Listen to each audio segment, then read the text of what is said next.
வணக்கம். பொதுவாக நீங்கள் பார்த்துருப்பீங்க, பொது இடங்களில், திரையரங்கில் ஒருவர் திடீர்னு மயங்கி நினைவிலிருந்து இருப்பார். அவருக்கெல்லாம் உடனே ஒரு முதலுதவி நாங்கள் என்ன சொல்கிறோன்னா, இருதயம் மற்றும் மூளை உயிர்ப்பித்தல் சிசிஆர்னு சொல்லுவோம். டாக்டர் சென்னிப்பன் வந்திருக்காரு. மூளை உயிர்ப்பித்தல் எப்படிங்கிறத சொல்லிக் கொடுக்க போறாரு.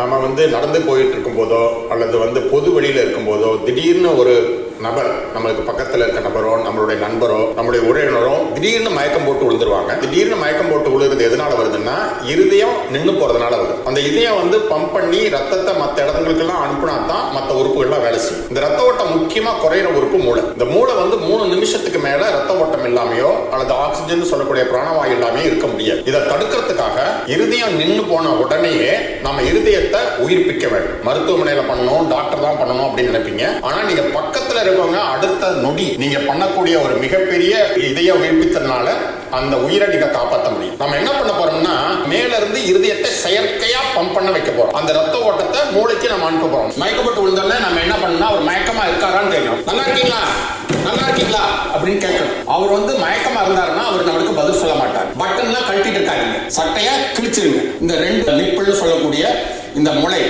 முளைக்கு நடுவுல எலும்பு இருக்கிற இடம், இந்த இடத்துல தான் நாம இருதயத்தை அமுக்க போறோம். கையை நாம எப்படி வைக்க போறோம்? நீங்க வலது கை உபயோகப்படுத்துறா வலது கை கீழே இருக்கணும்.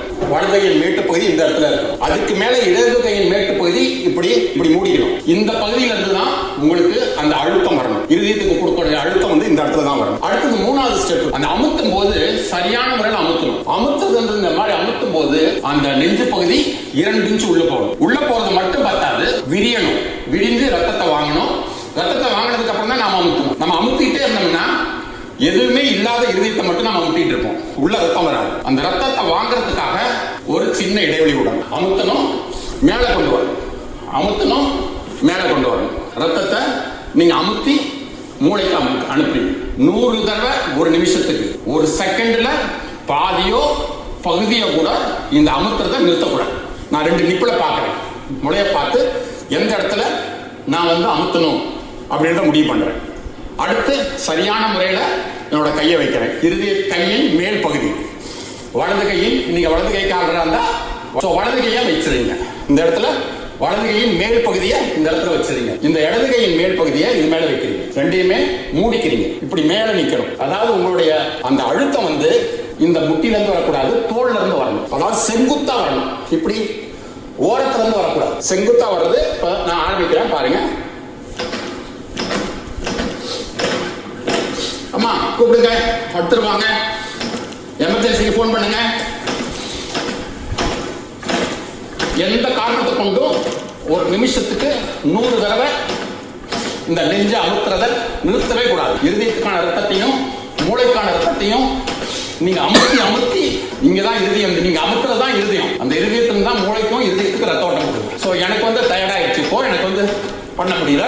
அடுத்த நொடி ஆரம்பிக்கணும்.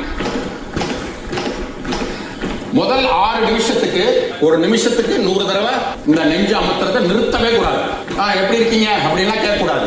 பல்ஸ் வருதான்றதை பார்க்க கூடாது. நீங்க அமுத்துறதுக்கு முன்னாடியே இந்த கழுத்து பகுதியை பார்க்கணும். இந்த கழுத்துல அந்த நாடி துடிப்பு தெரியாது. எப்ப நம்மளுக்கு மூளைக்கு ரத்த ஓட்டத்தை சரி பண்ணிட்டோன்றது எப்படி தெரிஞ்சுக்கிறது? பேஷண்ட் மயக்கத்துல மீண்டுருவார். மயக்கம் மீண்டு என்ன பண்றீங்க, ஏன் என் மேல உட்கார்ந்து இருக்கீங்க, உங்களை அடிக்க கூட செய்வார். ஆனா அந்த சமயம் தான் உங்களுக்கு மிக சந்தோஷமான டைம். ஏன்னா மூளையை காப்பாத்திட்டீங்க, இருதயத்தை காப்பாத்திட்டீங்க. எப்ப நாம ஜெயிச்சிட்டோம், இந்த உயிரை காப்பாத்திட்டோம் அப்படின்னு எப்ப சொல்லுவோம்னா, அந்த நோயாளி நினைவு திரும்பி, ஐயோ எனக்கு என்னாச்சு, ஏன் இப்படி என்ன அனுப்பிச்சிட்டு இருக்கீங்க அப்படின்னும் போது அவர் முகம் உடனே சகப்பாகும். நாக்கு நீட்டுங்க அப்படின்னா அவர் நாக்கு நீட்டுவார். கண்ணை தரங்க அப்படின்னா கண்ணை திறப்பார். அப்படின்னா என்ன அர்த்தம்? அவருக்கு நினைவு திரும்பிடுச்சுன்னு அர்த்தம். இது மாதிரி பண்ணா அவசர கால உதவி வராம கூட நிறைய பேரை நாம காப்பாற்ற முடியும். 90% இந்த இருதயம் நிக்கிறது கார்டியக் அரெஸ்ட் பேரு, அல்லது ஹார்ட் அரெஸ்ட். ஆஸ்பத்திரிக்கு அல்லது மருத்துவமனைக்கு வெளியில தான் நடக்குது. மருத்துவமனைக்கு கொண்டு வரும்போது 3/4 நோயாளிகள் இறந்து போயிடுறாங்க. ஏன்னா அந்த முதல் 3 நிமிஷத்தை நாம விட்டுறோம். பக்கத்துல இருக்கவங்க உடனே அவர் இருதயம் நின்று போச்சு, நான் இருதயமா செயல்படுறேன்னு பண்ணா நிறைய உயிர்களை நம்ம காப்பாற்றுவோம். நன்றி, வணக்கம்.